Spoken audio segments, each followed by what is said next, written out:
Welcome to EduCasts, home of EduCasters. If you walk into any classroom in America, from a bustling kindergarten in the Bronx to a quiet high school in rural Nebraska, you see the same thing. Students sitting at desks, teachers standing at boards, and the invisible hum of learning taking place. For a long time, psychology and education treated this scene like it was happening in a vacuum. We looked at the child as if they were a specimen in a jar. If Johnny couldn't read, we put Johnny's brain under the microscope. If Susie was acting out, we looked at Susie's personality traits. We treated the student as an island, isolated and self-contained. But any educator who has been in the game for more than 5 minutes knows that this is a load of malarkey. Johnny isn't just struggling with phonics because of a cognitive glitch. He's struggling because his parents are working the night shift and he's tired. Susie isn't just defiant by nature. She's reacting to the stress of her neighborhood or a lack of resources at her after-school program. This is where Bronfenbrenner comes into the picture. He was the guy who kicked down the door of the laboratory and told developmental psychologists to get real. He argued that you cannot understand a child's development unless you look at the entire environment in which that child grows. He coined this the ecological systems theory. Bronfenbrenner didn't just give us a fancy flowchart. He gave us a lens to see the invisible wires that connect a student to their family, their community, their culture, and the timeline of history itself. For educators, this theory is the holy grail. It moves us away from blaming the victim and toward understanding the big picture. We are going to go the whole 9 yards. We will break down Bronfenbrenner's theory layer by layer, explore how it evolved over time into the bioecological model, and look at the nuts and bolts of how this plays out in the American education system. We aren't going to get bogged down in dry, dusty academic speak. We are going to talk about this the way real educators do, with boots on the ground and a clear view of reality. The man who changed the game. To really get where this theory is coming from, you have to look at the man himself. Bronfenbrenner wasn't your typical ivory tower academic. Born in Russia and raised in the United States, he had a foot in 2 worlds. His father was a neuropathologist, so Yuri grew up on the grounds of a psychiatric institution. From a young age, he saw how the environment, literally the walls around you and the people inside them, shaped human behavior. By the time the 1970s rolled around, Bronfenbrenner was fed up with the state of developmental psychology. At the time, the field was obsessed with laboratory experiments.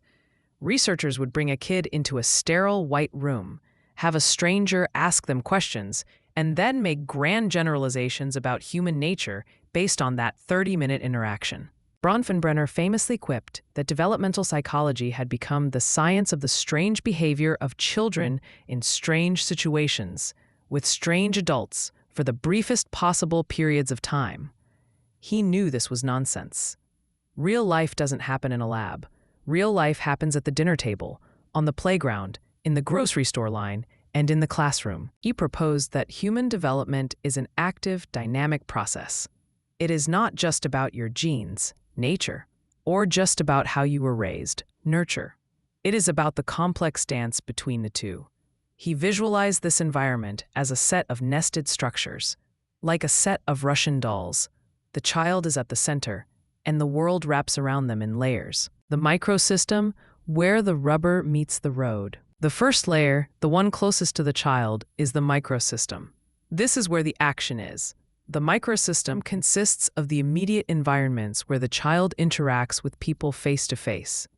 For the vast majority of kids, the primary microsystems are the family, the school, the peer group, and maybe a religious setting or a sports team.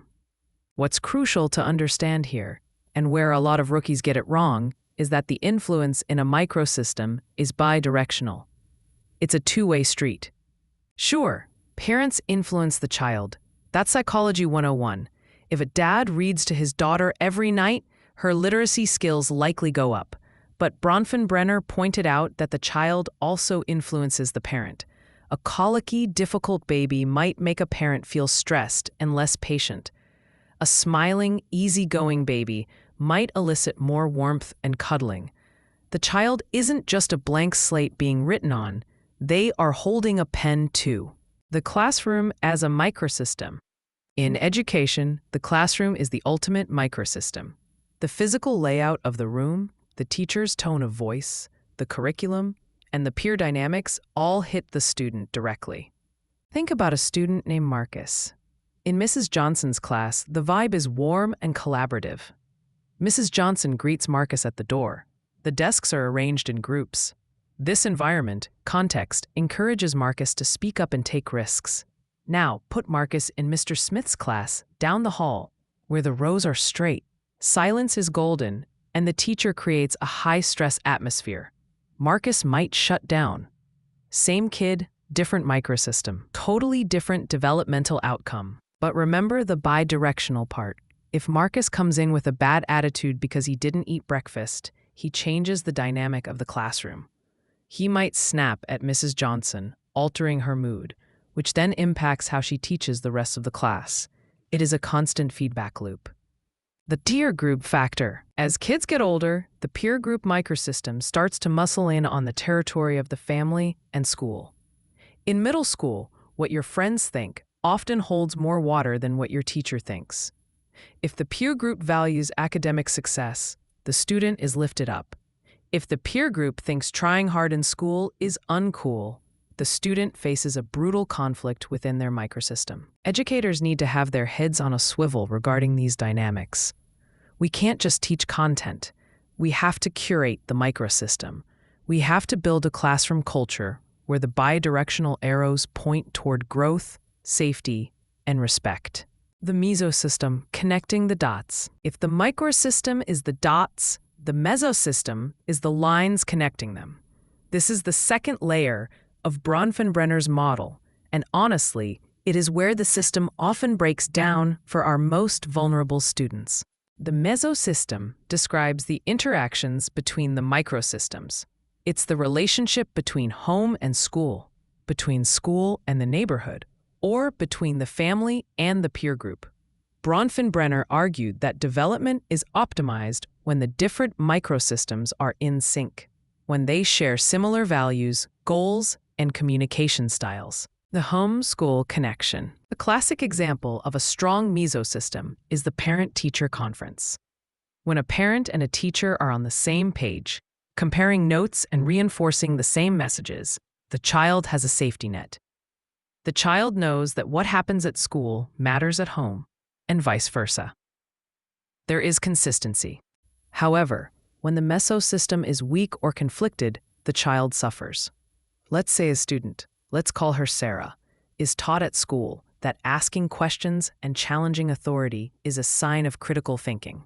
But at home, she comes from a strict background where children should be seen and not heard, and questioning an adult is disrespectful. Sarah is now caught in the crossfire. She has to code switch every time she walks through the school doors. The values of microsystem A clash with microsystem B. This cognitive dissonance creates stress. It forces the child to compartmentalize their life. The silo problem. In the American education system, we often operate in silos. Schools do their thing, families do their thing, and after-school programs do their thing, and nobody talks to anybody. We might send a report card home, but that's a one-way transmission, not a relationship. A robust mesosystem means building bridges. It means schools aren't just fortresses of learning. They are community hubs. It means understanding that if a kid is falling asleep in class, we don't just punish them in the school microsystem. We reach out to the family microsystem to see what's going on. Maybe the kid is working a job to help pay rent, which brings us to the next system. Bronfenbrenner believed that the richer the mesosystem, the more connections there are, the better the outcome. A kid who sees their teacher at the local grocery store or whose basketball coach knows their dad tends to do better. Why? Because they feel held by the community. There are fewer cracks to fall through.